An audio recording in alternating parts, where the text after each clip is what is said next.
عدنان خان کا مائک آن کریں، پھر جلال خان، پھر آپ بات کر لیں۔ اعوذ باللہ من الشیطان الرجیم، بسم اللہ الرحمن الرحیم۔ بہت شکریہ جناب اسپیکر صاحب۔ شکر ہے ہمارے چیف منسٹر صاحب بھی آج بیٹھے ہوئے ہیں اور بہت ہی امپورٹنٹ موضوع ہے۔ جناب اسپیکر صاحب، یہاں پہ میں نے آواز اٹھائی تھی اس دن جب 3 شہداء ہوئے تھے اور اس کے بعد پھر ایک چوتھا شہید بھی ہوا تھا، تو شکر ہے پھر ہم نے جو ہمت کی، اور میں آپ کی چیئر کی طرف مخاطب ہو کے آپ کو داد بھی پیش کرتا ہوں کہ آپ نے جو انیشیٹو لیا اور ہم نے سارے اپوزیشن اور گورنمنٹ بینچز نے مل کے جس خوش اسلوبی سے یہ جو جرگہ تھا اس کو منطقی انجام تک پہنچایا، تو میں آپ کو داد دیے بغیر نہیں رہ سکتا، کیونکہ یہ ساری ایفرٹس میں جناب اسپیکر صاحب آپ کے اس کے اوپر کرتا ہوں۔ دوسری بات سر یہ ہے کہ وہاں پہ ایک بات ہوئی تھی اسی دن، فیڈرل گورنمنٹ نے 11B کے تحت جو ہے پی ٹی ایم کے اوپر پابندی لگائی تھی۔ میں نہیں سمجھتا ہوں اتنی جلدی میں ان کو کیا جلدی پڑی ہوئی تھی کہ ایک ہی دن میں ان کو سوچ میں آ گیا کہ یار اس کو جو ہے نا ہم اینٹی ٹیررزم ایکٹ کے تحت وہ پابند کر دیں۔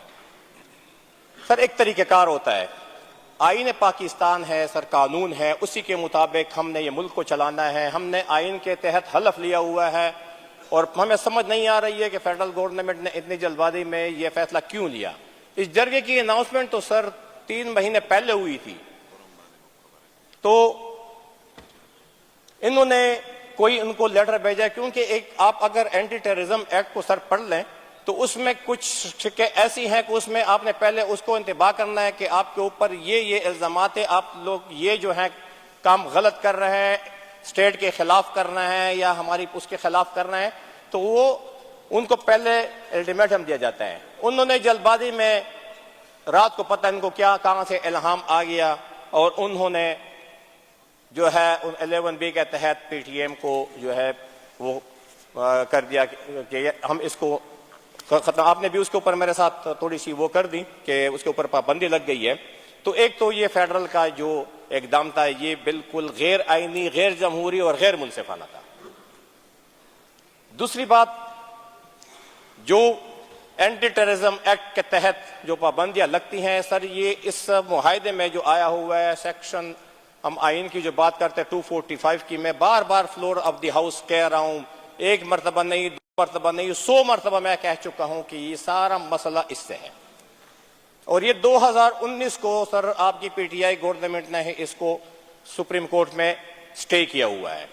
میں آج بھی فلور آف دی ہاؤس یہ کہتا ہوں، آپ یہ 245 کی جو سٹے ہیں وہ سپریم کورٹ سے آپ واپس لے لیں، مسنگ پرسن کا آپ کا مسئلہ ختم ہے، کیونکہ اس کے اوپر یہاں پہ ہائی کورٹ کی ڈیسیژن پڑی ہوئی ہے۔ میں نے اس دن بھی آپ کو کہا تھا کہ یہاں پہ اے جی صاحب کو بلا لیں، اس میں مسرت ہلالی جج صاحبہ اور وقار سیٹھ صاحب، اللہ اس کو جنت نصیب فرمائے، اس کا مفصل فیصلہ پڑا ہوا ہے کہ یہ جو ہے یہ آئین کے متصادم ہے، یہ سیکشن، اس کو فل فور ختم ہونا چاہیے، جتنے بھی انٹرٹینمنٹ سینٹر ہیں وہ بند ہونے چاہیے، جتنے بھی اس میں پابند سلاسل ہیں اگر ان کے خلاف کوئی مقدمات ہیں وہ سول کورٹ میں منتقل ہونے چاہیے، جن کے خلاف کوئی ایسے مقدمات نہیں ہیں ان کے لیے کمیٹی بنا کے ان سے شورٹی بانڈ لے کے ان کو چھوڑا جائے۔ یہ ساری چیزیں اس فیصلے میں موجود ہیں۔ ہماری جو ابھی یہ جو جرگے کی وہ آئی ہوئی ہیں، اس میں اگر آپ ایک چیز کو نکال دیں تو انشاءاللہ اس میں کہتا ہوں 50% تو آپ کا مسئلہ ادھر ہی حل ہو جاتا ہے۔ اور سر یہ رسپانسبلٹی کس کی ہے؟ سر یہ گورنمنٹ کی ہے، سر یہ ہماری گورنمنٹ کی۔ ہم کسی کے اوپر تان لانز نہیں کرتے ہیں، بس جو جہاں پہ جو چیزیں ہوتی ہیں ہم تنقید برا اصلاح کریں گے، اور ایسی بات نہیں کریں گے کہ جس سے ماحول میں تلخی آ جائے، جس میں ماحول میں ہم دوسرے کے اوپر پینٹ بازی کر دیں۔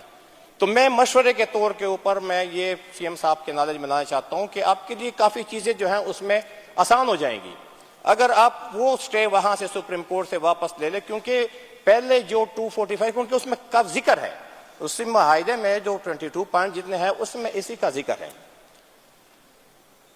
دوسری بات یہ ہے جناب اسپیکر صاحب، افسوس کے ساتھ میں کہہ رہا ہوں، آج بنو پولیس لائن میں جو ہوا، امن و امان کی جو ہماری صورتحال ہے، کل کرم ایجنسی میں جو ہوا، ہم تو یہاں پہ جرگہ کر رہے تھے، وہاں پہ فوج کی کارروائی میں لوگ جا رہے تھے ان کے اوپر حملہ ہوا ہے. اللہ کے واسطے میں تو یہ کہتا ہوں ان میں شہادتیں ہوئی ہیں, اس میں زخمی ہوئے ہیں, بچے چھوٹے بچے اس میں شہید ہوئے ہیں, اس میں عورتیں شہید ہوئی ہیں, کسی کو پرواہ ہی نہیں ہے.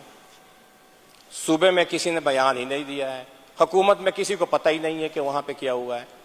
میں یہ بھی کہتا ہوں کہ خدا را ان کے لیے بھی کوئی ایسے ہی ایک جرگہ منعقد کر دے قرم ایجنسی کے لیے کہ جو شیعہ سنی تصادم ہے, یہ پہلے بائی رہتے تھے قرم ایجنسی میں, پہلے بائی بندی تھی, ابھی کیا ہو گیا؟ ان کے لیے بھی ایک اسپیشل کمیٹی میں گورنمنٹ سے ریکویسٹ کرتا ہوں, کیونکہ قرم بھی ہمارا علاقہ ہے, قرم بھی ہمارے پشتون ہیں, ہر جگہ پہ مارنے والا بھی پشتون ہے اور مرنے والا بھی پشتون ہے.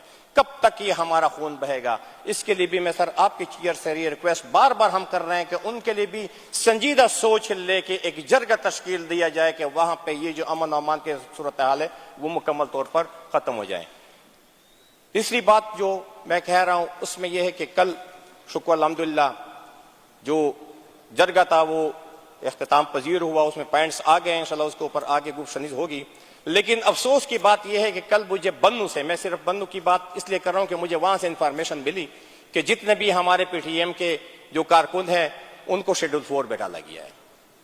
وہاں پہ ہم جرگہ کرتے ہیں, وہاں پہ ہم بات کرتے ہیں, لیکن آگے جا کے ان کو شیڈول 4 میں ڈال دیا جاتا ہے. جتنے بھی ان کے کارکن ہیں ان کو شیڈول 4 میں ڈالا گیا ہے.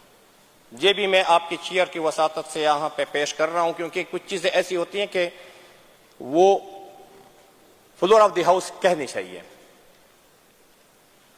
جرگہ پشتونوں کا تھا اور اس کی ذمہ داری ہمارے ہاؤس نے لے لی. ہاؤس پوری جو ہاؤس ہے اس کو ہم نے جرگہ وہ کر دیا. اور سی ایم صاحب کو میں نے وہاں پہ کنٹینر پہ بھی جو تقریر کی میں نے اس میں سی ایم صاحب کو کہا کہ بالکل ہم کے شکر گزار ہیں, آپ ہمارے اس جرگے کے بڑے ہیں.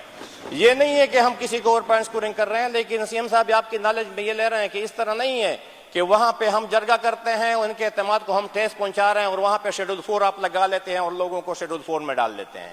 ایک کو نہیں, دو کو نہیں, تین کو نہیں, 5 کو نہیں, سب کو ڈالا ہوا ہے اور اس میں سر ملازمین کو ڈالا گیا ہے.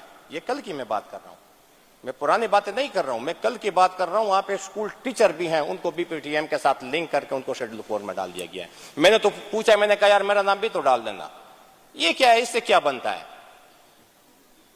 رہی بات شناختی کارڈ کی اور پاسپورٹ کی, شکر ہے اس شکوں میں یہ ہے کہ انہوں نے تو یہ تو مان لیا نا. میں محسن نقوی کو بھی کہتا ہوں, میں وزیر اعظم کو بھی کہتا ہوں, میں پورے پاکستان کو کہتا ہوں, میں جرنیلوں کو بھی کہتا ہوں, میں سب کو کہتا ہوں کہ یہ پاکستانی ہیں.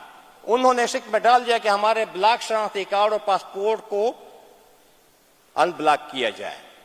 اس سے بڑی ثبوت ہے, اس سے بڑی بات ہے تو آپ لوگوں نے پاکستانیوں کے اوپر گولیاں برسائی ہے اور ان کو شہید کیا ہے.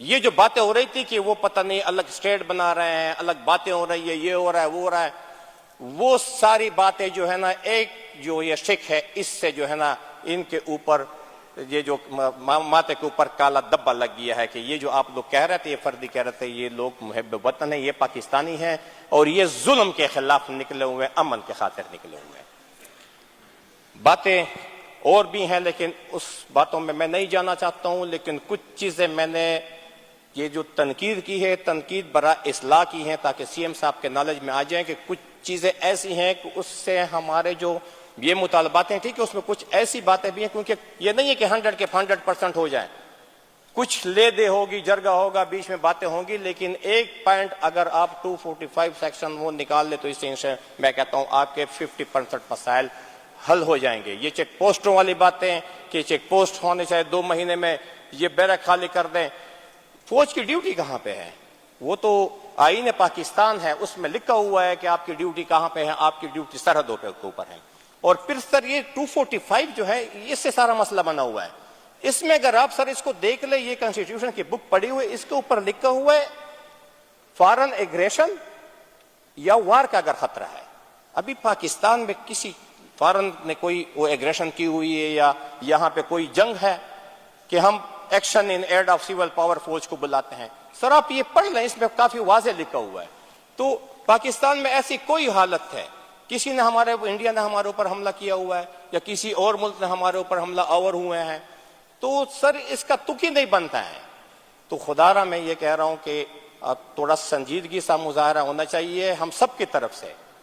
اور انشاءاللہ جو مثبت اقدام ہوں گے انشاءاللہ ہم آپ کے ساتھ ہوں گے. جہاں پہ غلطی ہوگی انشاءاللہ ہم آپ کو یہ باور کرائیں گے یہاں پہ غلطی ہو رہی, آپ اس غلطی کو تھوڑا ٹھیک کر دیں. باقی انشاءاللہ ہم کسی کے اوپر پوائنٹ سکورنگ اس بات میں نہیں کریں گے. ہم انشاءاللہ میرے محترم مولانا صاحب نے کہہ دیا ہے انشاءاللہ ہم آپ کے ساتھ ہیں. ہمیں مولانا صاحب کی طرف سے ہدایت دی, ہم آپ کے ساتھ جرگے میں بیٹھے ہیں, ہر جگہ پہ بیٹھے ہوئے ہیں انشاءاللہ. اور ہم آپ کو فیڈرل تک جتنا ہمارا چلے انشاءاللہ وہ انشاءاللہ ہم آپ کے ساتھ مکمل تعاون کریں گے. آپ کا بہت بہت شکریہ. اگر میری باتیں کسی کو بری لگی ہو یا غلط لگی ہو میں معافی چاہتا ہوں, لیکن غلط باتیں نہیں کرتے ہیں, وہ دوستوں والی باتیں کرتے ہیں. آپ کی بڑی مہربانی فکر صاحب. بہت شکریہ.